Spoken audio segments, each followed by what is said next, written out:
Hello mga kabataang makabayan! Welcome sa Araling Panlipunan with Ma'am Ivy, ang inyong digital classroom para sa mas makabuluhan at makulay na pag-aaral ng Araling Panlipunan. Handa na ba kayo? Tara na at simulan ang ating paglalakbay. Pag-aaralan natin ang nakaraan para sa mas maliwanag na kinabukasan. What's up, class? Imagine ninyo na dati may Google Maps noong 1400s. Pero sa totoo lang, wala talaga nun. Kaya naman, ginamit ng mga Espanyol ang kanilang tapang, barko at curiosity para tuklasin ang mundo. Alam nyo ba, dahil sa mga explorer na ito, nadiskubre ng Espanya ang maraming lupain kasama na ang ating bansa, ang Pilipinas. Kaya ngayong araw, samahan niyo ako sa paglalakbay pabalik sa panahon ng mga Espanyol na mandaragat para maintindihan kung paano nila binago ang kasaysayan ng daigdig at ng ating bayan. Focus tayo. Ito ang goals natin today. Aalamin natin kung bakit sobrang hilig ng mga Espanyol na maglakbay. At makikilala natin ang ilang sikat na explorer na parang mga OG influencers ng dagat. At pangatlo, titingnan natin kung paano naapektuhan ang ating kasaysayan dahil sa kanilang journey. Ready na ba kayo? Pero bago tayo magsimula sa ating topic, sabay-sabay nating basahin ang kasanayang pampagkatuto. Game? Nasusuri ang mga pangyayari at kinahinatnan ng paggalugad at kolonyalismo ng mga Europeo sa mga bagong lupain sa Amerika. Layunin. A. Naunawaan ang mahalagang pangyayari sa eksplorasyon ng mga Espanyol na mandaragat at Portugal sa Indian Ocean. Letter B. Naipakita ang pagpapahalaga sa ambag ng mga manlalayag at kasunduan sa kasaysayan ng daigdig. Letter C. Nakagawa ng grapikong presentasyon or timeline ng cause and effect chart ukol sa mga paglalayag ng mga Espanyol at Portugal.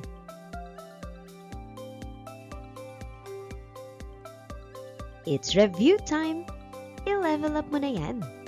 Let's see kung naaalala ninyo ang huling aralin natin. Ready?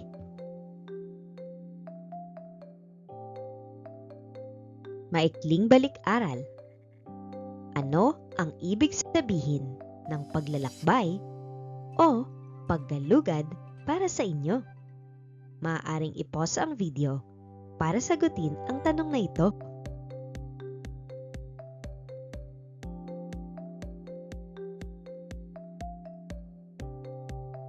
Game na besh!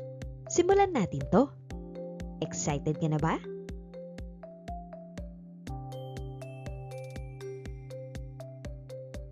Ano ang kahulugan? Number 1. Ano ang tawag sa pananakop at pagtatatag ng kontrol sa isang lupain? A. Kolonisasyon. B. Krusada. 5 seconds left. Isip kayo dyan.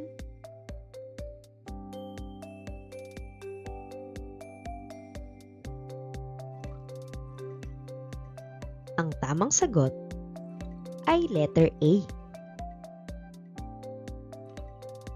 Number 2.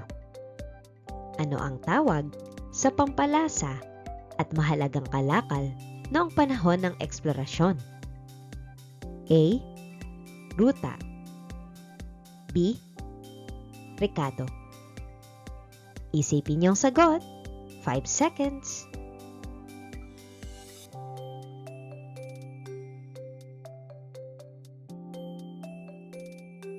Ang tamang sagot ay letter B.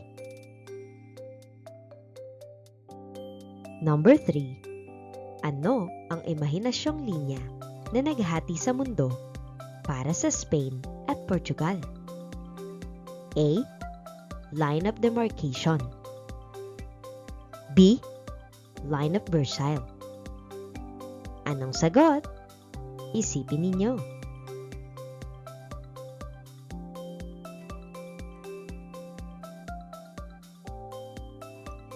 Ang sagot ay letter A.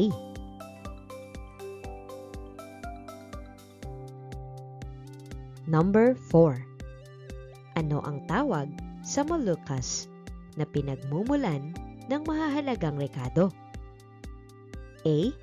Spice Islands. B. Caribbean Islands. Isipin niyo ang tamang sagot.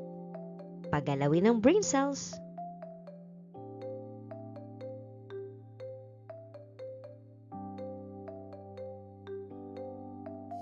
Ang tamang sagot ay letter A. Number 5. Ano ang tawag sa paglalayag na paikot sa buong mundo? A. Circumnavigation. B. Colonization.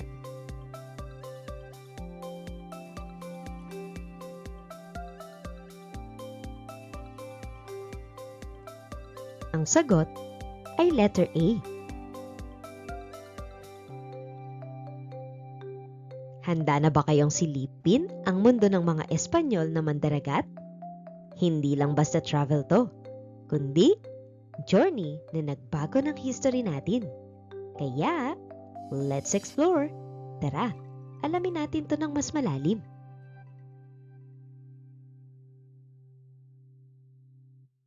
Narito ang mga pamprosesong tanong. Number 1. Ano ang natuklasan ni Christopher Columbus noong 1492? A. Ruta patungong India. B. Americas o New World. Anong sagot?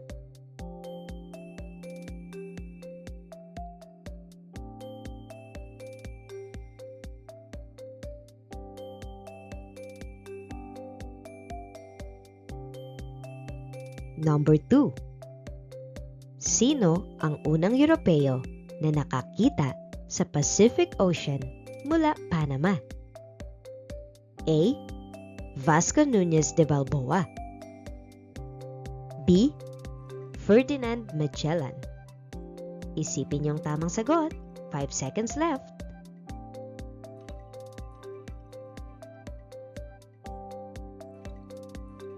Ang tamang sagot ay A.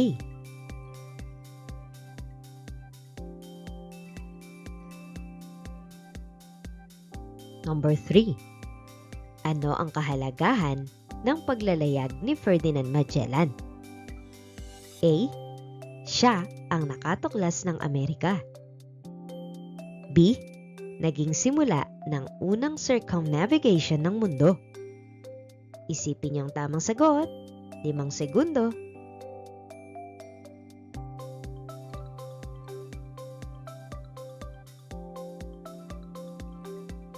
Ang tamang sagot ay letter B.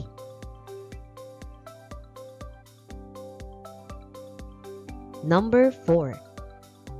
Ano ang nilalaman ng Treaty of Tordesillas? A. Hati ang mundo sa pagitan ng Spain at Portugal gamit ang line of demarcation. B. Napunta ang Pilipinas sa Portugal at ang Moluccas sa Spain.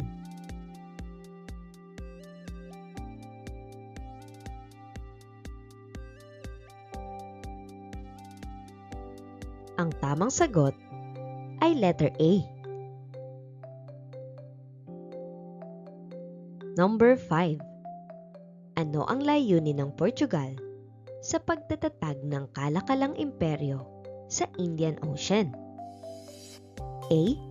Agawin ang kalakalan ng rekado mula sa mga negosyanteng Muslim. B. Pagpapalaganap ng Kristyanismo sa Asya. Ano kayang tamang sagot?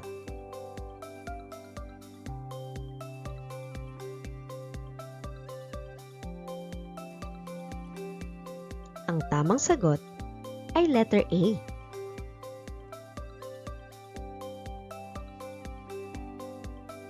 Ating talakayin ang tungkol sa eksplorasyon ng mga Espanyol na mandaragat. So class, isipin nyo, parang pirate era ito. Habang busy na yung Portugal sa pagbuo ng trading post, nandoon si Spain, nakaabang at nakikiramdam. Parang naghihintay ng chance makipagsabayan sa adventure. Parang si Luffy, nakatingin sa dagat, sabik sa bagong ruta at bagong kayamanan. Ganon din ang Spain. Gusto nilang diretsong daan papuntang Asya para mas mabilis silang makarating sa spices, ginto, at kalakalan.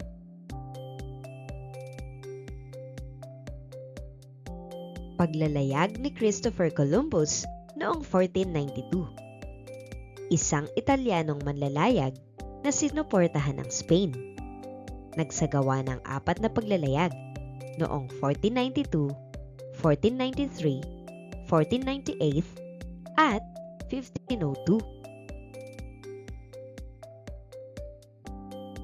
Pursigidong makahanap ng direktang rutang pangkanluran patungong Asya, ngunit hindi nagtagumpay. Gayunpaman, narating niya ang Amerikas na tinawag na New World. So class, si Columbus ay parang OG traveler na akala niya shortcut papuntang Asia. Pero ang plot twist, Amerikas pala ang naabot niya. Imagine ninyo, dahil sa wrong turn na yon, nagsimula ang mahabang panahon ng pananakop at kolonisasyon sa buong Amerika. Kaya, kahit epic fail, naging game changer pa rin siya sa history. So eto na nga, ang kanyang paglalakbay ay nagtakda ng pagsisimula ng ilang siglong pananakop at kolonisasyon sa Hilaga at Timog Amerika. So class, lesson learned. Kahit minsan, epic fail ang mga plano natin, pwede pala tong maging malaking success para sa ibang paraan. Pag-usapan naman natin ang paglalayag ni Vasco Núñez de Balboa noong 1513. Imagine ninyo, si Balboa ang unang European na nakakita sa Pacific Ocean mula sa silangang baybayin. Parang siya yung unang nag-unlock ng bagong mapa sa isang video game. Kaya, mula sa discovery niya, mas dumami pang explorers na na-excite na tuklasin ang Pacific at mas lumawak ang trade at colonization.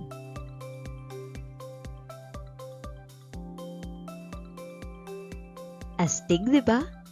Pagdating ni Balboa sa Panama, nakita niya ang karagatan at parang sabi niya, "Akin na to!" Sabay wave at inangkin lahat ng dalampasigan para sa Spain.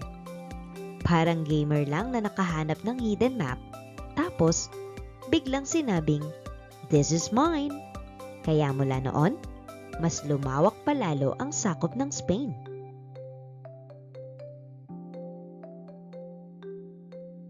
Pag-usapan naman natin ang paglalayag ni Ferdinand Magellan noong 1519. Siya ay isang Portuges na naglayag para sa Spain. Naglayag ng paikot sa dulo ng South America patungong Pacific Ocean.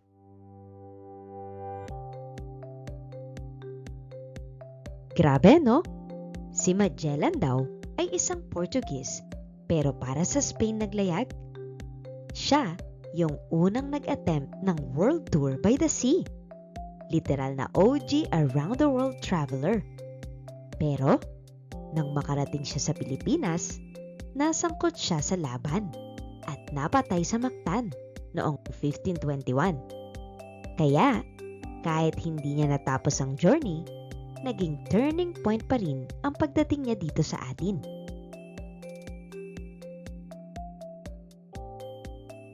So, after daw mamatay ni Magellan, hindi natigil ang trip.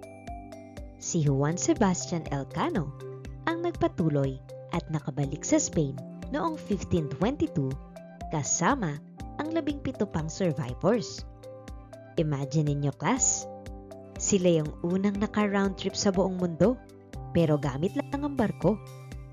Para silang nakumpleto ng Ultimate Achievement Badge sa history. Ang angas no, class? Dahil sa pagtatapos ni Elcano ng paglalayag, kinilala siya mismo ni King Charles V bilang unang taong nakaikot sa buong mundo. And guess what? Binansagan siya ng Latin phrase na Primus Circumdae Testimi. Ang ibig sabihin, ikaw ang unang nakapalibot sa akin. Astig, ano? Kaya hanggang ngayon, nasa coat of arms niya yung linyang yon.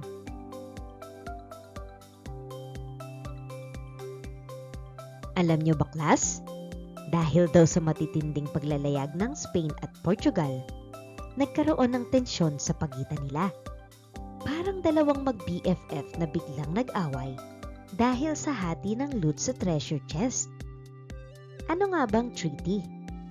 Class, pag sinabing treaty, parang isang kasunduan o kontrata na pinipirmahan ng dalawang bansa o grupo para walang gulo.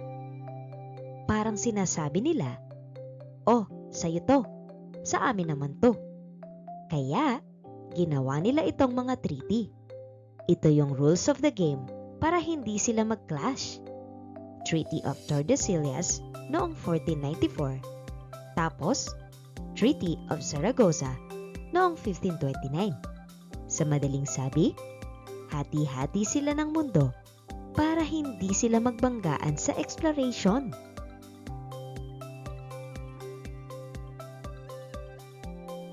Ayon sa Treaty of Tordesillas noong 1494, ipinatupad ni Papa Alexander VI sa dokumentong Inter Cetera ang pagtatakda ng imahinasyong linya mula sa Hilaga patungong timog ng Atlantic Ocean.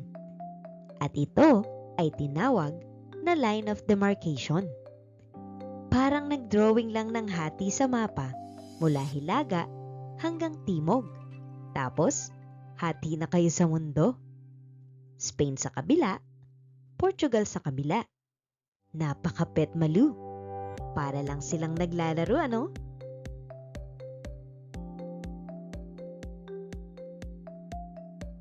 Alright, class, tingnan mabuti ang mapa. Gets nyo na ba?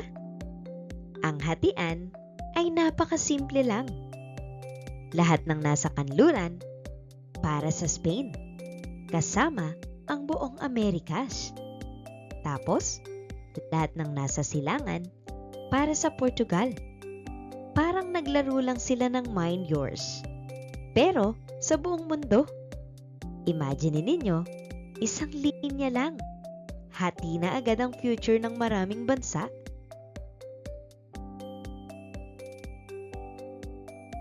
Noong Hunyo 7, 1474, nilagdaan naman ng Spain at Portugal ang Treaty of Tordesillas. At ang problema? Mas malaki ang napunta sa Spain, kaya nagreklamo ang Portugal. Isipin nyo, class, parang group project lang. Yung isa, mas maraming nakuha. Tapos yung isa, nagtanong agad, bakit siya mas madami? Unfair.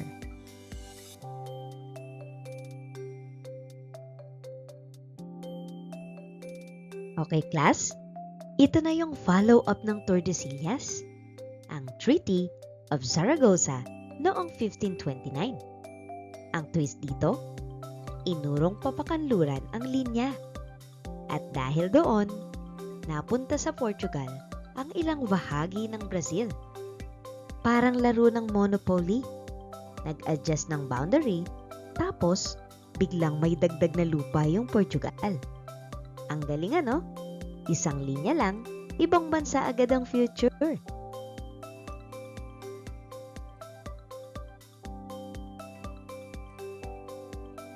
Class, ito na yung juicy part.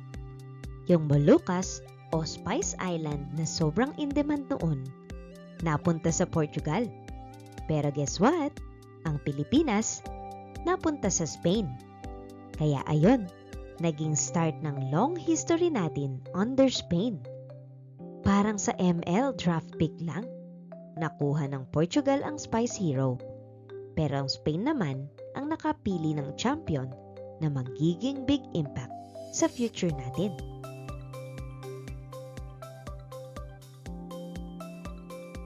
So class, throwback muna tayo.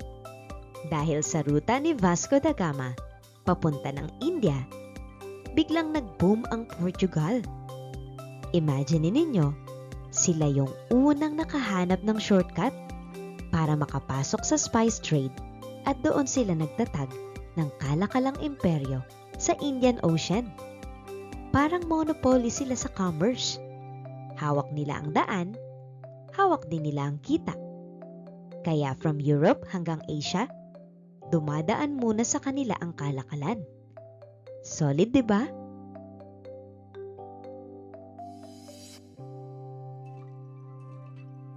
Isipin nyo class, pinagkatiwala ng hari kay Afonso de Albuquerque noong 1506 ang plano.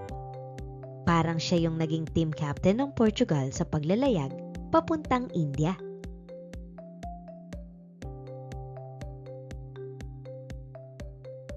Siyempre, big move ito. Noong 1510, nasakop ng Portugal ang Goa at ginawa nilang capital ng kanilang trading empire. Parang nag-set up sila ng main branch o headquarters para kontrolado nila ang kalakalan sa Indian Ocean.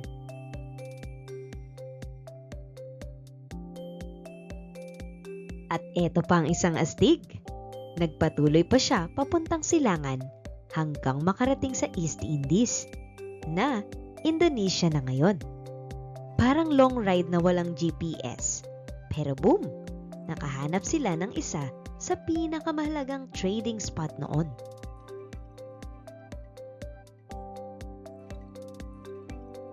You know what? Big brain move ito ng Portugal. Noong 1511, nasakop nila ang Malacca. At dahil dito, hawak na nila ang Strait of Malacca. Ibig sabihin, kontrolado nila ang isa sa pinaka-importanting daanan ng kalakalan sa Asia para silang nag-own ng toll gate sa highway ng trade.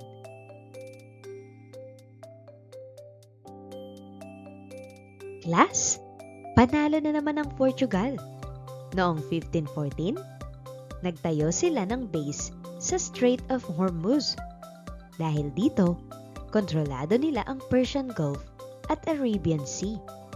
Parang sila yung may hawak ng gate pass ng Middle East trade.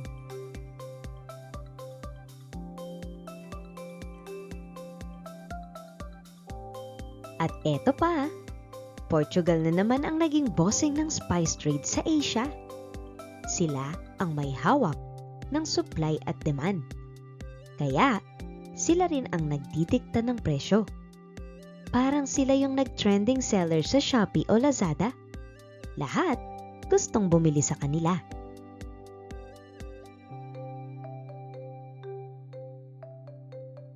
Big shift na naman ito dahil sa ruta ng Portugal, naputol ang control ng mga Muslim at Italyano sa kalakalan. Ang ending, ang mga Europeo ang sobrang nakinabang.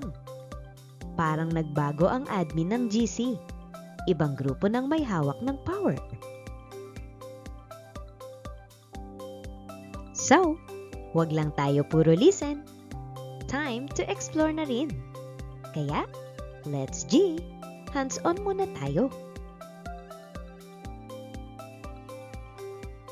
Alright class, let's go! Gumawa tayo ng timeline para makita natin ng mas malinaw kung paano nag-connect ang mga exploration at treaties. Makikita nyo dito, from 1492 kay Columbus hanggang sa Treaty of Zaragoza noong 1529. Step by step, nabago ang mapa ng mundo So, gagawa kayo ng storyline. Kaya, pwedeng i-pause ang video para sa activity na to. Good luck sa inyo!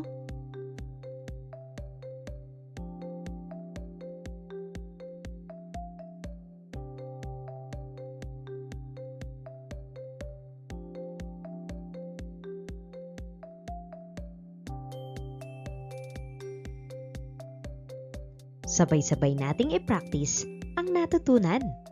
Parang squad drill lang to. Lahat tayo kasali, kaya walang iwanan. Ready? Narito na ang i-explain mo challenge. Sabihin nyo kung anong problema ang naresolba ng Treaty of Tordesillas at ng Treaty of Zaragoza. Para saan kaya ginawa ang mga kasunduang ito ng Spain at Portugal? Tara, sagutan natin.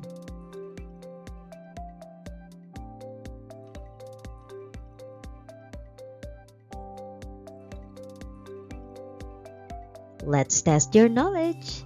Check natin kung solid ka na dito.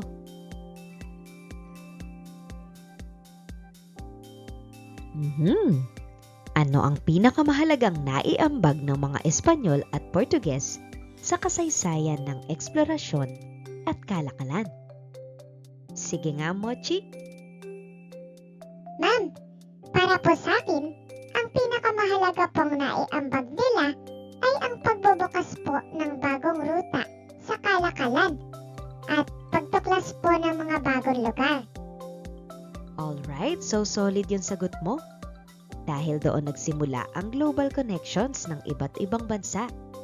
Keep it up, Mochi! Ano kayang pinakatumatak sa inyo? Yun ang dapat nating i-share. What's the tea? Anong mga key takeaways mo?